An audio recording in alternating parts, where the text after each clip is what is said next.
Olá, boa tarde, crianças. Quinta-feira, dia 16 de julho de 2020. Hoje iremos estudar História e Geografia, tudo bem? Em História, iremos estudar o cotidiano nas cidades mineiras, das páginas 264 a 267, e o crescimento das cidades, páginas 268 a 272.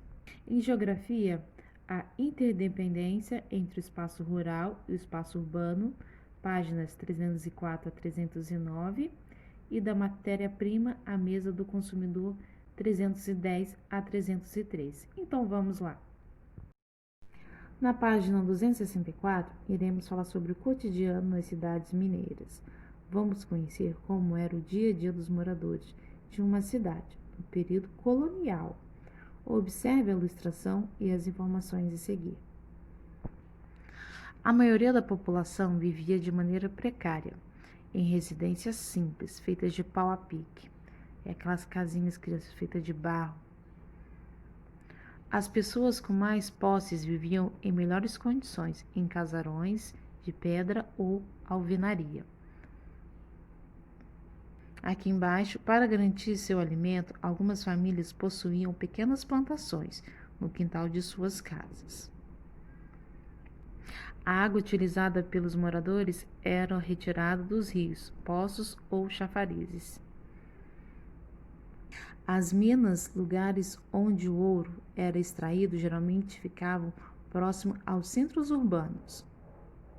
As igrejas eram construções mais importantes da cidade e onde muitos moradores se reuniam para realizar celebrações religiosas. As câmaras municipais eram o centro administrativo da cidade. Aqui atrás é Casa de Fundição. Era o local onde os funcionários portugueses coletavam os impostos e controlavam a extração do ouro na região das minas. Carros de boi eram um dos principais meios de transporte de mercadorias na região das cidades mineiras. Na página 266 está falando sobre a influência indígena da nossa cultura, tá bom, criança? Quero que vocês leiam com atenção, porque essa informação é muito válida, tá bom? Nós sabemos que nós adquirimos muitos costumes devido à cultura indígena, como alimentação, como tomar banho todos os dias e entre outros, tá bom, crianças? Então, vocês leiam com atenção essas informações. Na página 267, vocês irão fazer as atividades. 1. Observe a imagem a seguir e faça as atividades. Vocês vão observar as letras, a letra a B e a C, e vão associar com essas informações, tá bom? Residência dos moradores da vila, local de celebração de cerimônias religiosas e edificação fortificada para a proteção da vila. Então, vocês vão associar, tá bom? As letras às figuras, tá bom? Letra B. A igreja era considerada uma construção importante das vilas e cidades coloniais? Vocês vão justificar a resposta de vocês, tá bom, crianças? C. Por que muitas cidades coloniais construíam fortes? Onde eles eram construídos? Crianças, os fortes, eles eram construídos ao redor da cidade. E tinha a função de quê? De guardar os armamentos e de proteger a cidade, tá bom, crianças? Preste atenção na informação que a professora está passando para responder as questões, ok? Na página 268, está falando sobre o crescimento das cidades. Ao longo dos anos, as cidades brasileiras passaram por diversas transformações. Aos poucos, muitos núcleos urbanos adquiriram maior importância econômica e se desenvolveram.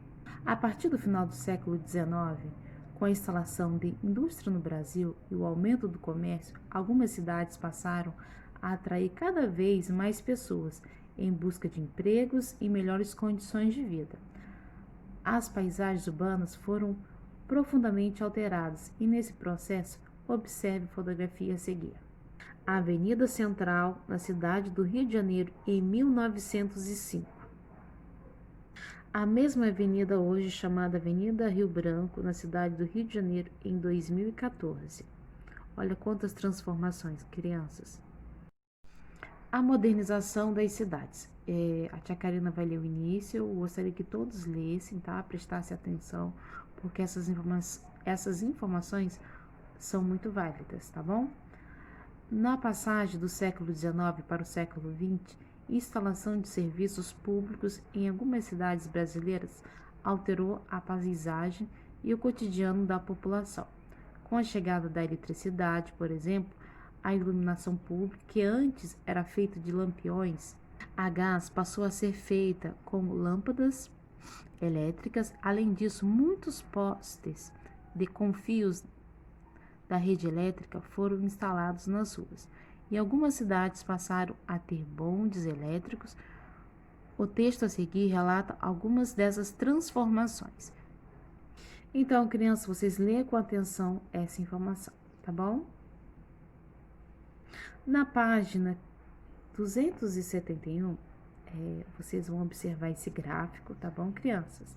Observe o gráfico a seguir e depois responda as questões. População urbana e rural de 1950 a 2010. Então, crianças, vocês podem observar que a população urbana é o que está representado no gráfico de azul e rural de vermelho. Vocês observaram?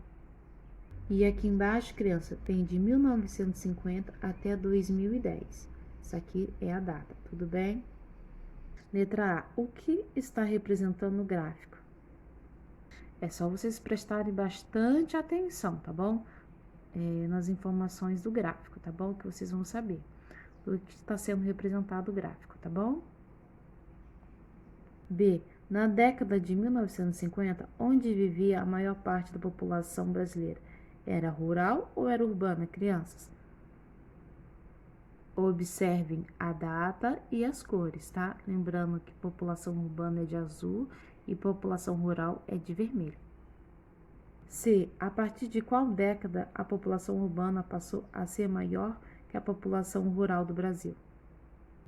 É só vocês observarem as cores e as datas, tá bom? Que vocês vão saber quando que a população urbana cresceu, tudo bem? E D. Em 2010, quantos habitantes viviam na área rural e na área urbana? Crianças, tá bem fácil a compreensão, é só vocês observarem, tá bom? O gráfico, que vocês vão responder todas as questões, tudo bem?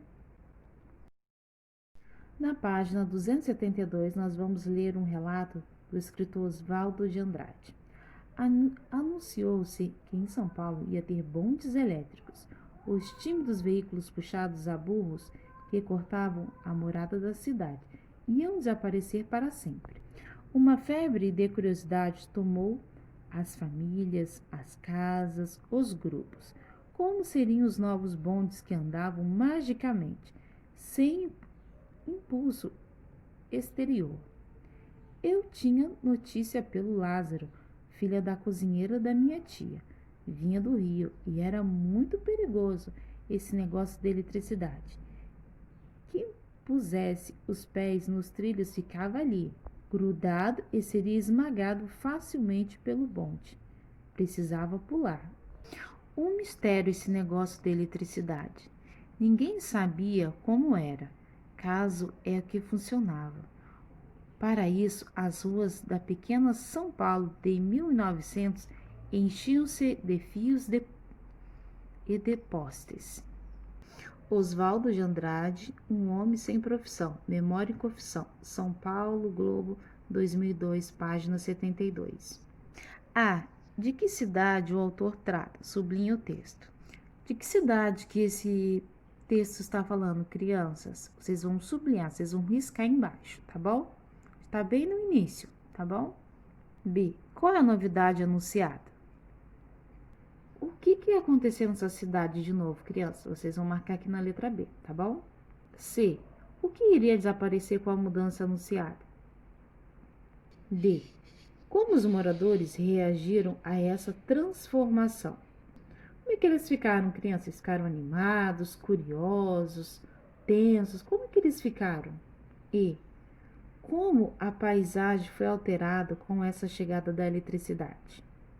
O que que tinha bastante na rua, crianças? O que que tinha? Que antes não tinha, agora passou a ter.